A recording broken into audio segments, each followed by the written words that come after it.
पाकिस्तान समेत सॼी दुनिया में वालारल कश्मीर जे शहीदनि जो ॾिहाड़ो मल्हायो पियो वञे। सदर आसिफ अली ज़रदारी ऐं वज़ीर आज़म शहबाज़ शरीफ़ पारां कश्मीर जे शहीदनि खे भेटा पेश। सदर आसिफ अली ज़रदारी जो चवणु आहे त 22 अज़ीम कश्मीरनि ज़ुल्म ऐं ॾाढ ख़िलाफ़ आवाज़ बुलंद करे तारीख़ लिखी। पाकिस्तान कश्मीरी भाइरनि जी सियासी, इख़लाक़ी ऐं सफ़ारती हिमायत जारी रखंदो। वज़ीर आज़म शहबाज़ शरीफ़ जो चवणु आहे त शहीदनि जो ॾिहाड़ो हर साल 13 जुलाई 1931 ईस्वी ते उन्हनि 22 कश्मीरियुनि खे भेटा पेश करण लाइ मल्हायो वेंदो आहे, जिन जम्मू कश्मीर जे डोगर फोर्सिस ख़िलाफ़ एहतजाज कंदे पंहिंजी जान जो नज़रानो पेश कयो। पाकिस्तान गॾियल क़ौम जे ठहिराइण तहत कश्मीर मसइले जे हल जे अज़म जो वचन कयो।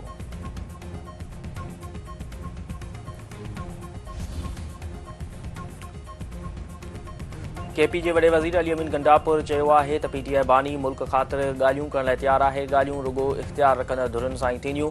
जेकॾहिं हुननि खां ग़लती कई आहे त सज़ा बि भोगण लाइ तयारु आहिनि। सियासी तहरीक शुरू थी चुकी आहे। क़यादत बानी पाण कंदो।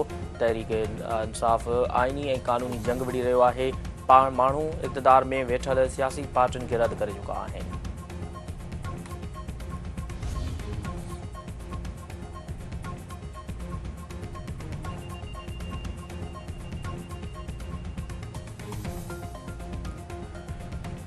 वफ़ाक़ी घरू वज़ीर मोहसिन नक़वी चयो आहे त अमरीकी सदर डोनाल्ड ट्रंप कश्मीर मसइले ते इटराकड़ी जी आछ करे अमुन जो दर खोलियो आहे। भारत जो इनकार संदसि जंगी ज़हनी सबूत आहे। शहीदनि जे रत मां उथंदड़ आज़ादी जी पुकार खे दॿाए नथो सघिजे। पाकिस्तान कश्मीरियुनि जी आज़ादी जे हक़ जो मुहाफ़िज़, अलमबरदार ऐं ज़ामिन आहे।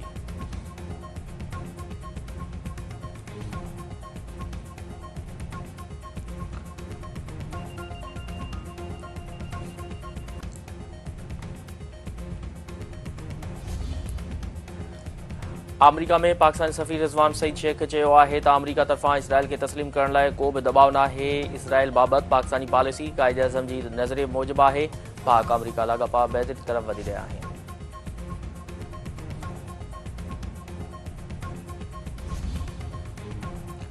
इसराइली हमलनि में ईरानी सदर मसूद पज़ेश्कियान जी बि ज़ख़्मी थियण जो इंकशाफ़।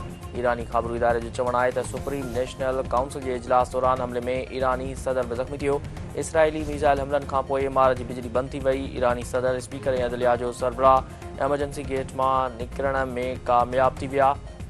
हमले खां पोइ ईरानी इख़्तियारनि जासूसी बाबति जांच शुरू करे छॾी आहे।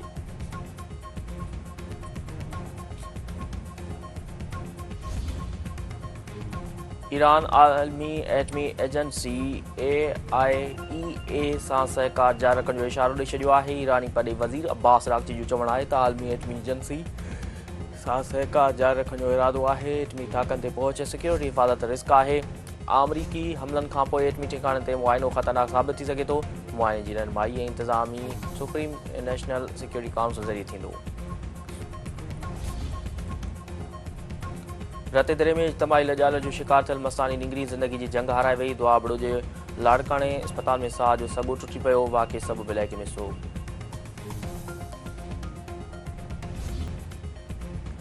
ख़ैरपुर में घरू तकरार तां मुड़ुस घरवारी खे छुरियूं हणी क़त्ल करे छॾियो। आपघाती कोशिश गणती जोगी हालत में अस्पताल मुंतक़िल।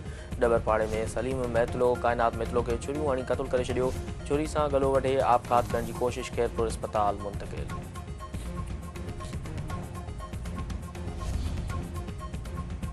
सिंध जे मुख़्तलिफ़ शहरनि में उड़ी जे मर्ज़ ते ज़ाब्तो न थी सघियो। पिंगियो वेझो 5 वरनि जी निंगरी उड़ी सबबि फ़ौत।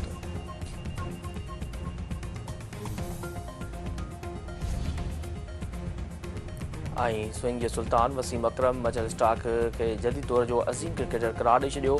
संदसि चवणु आहे त मिचेल स्टार्क जो टेस्ट कैरियर सभ खां अॻिते आहे। फास्ट बॉलर जदीद दौर जे अज़ीम रांदीगरनि में शामिल आहे।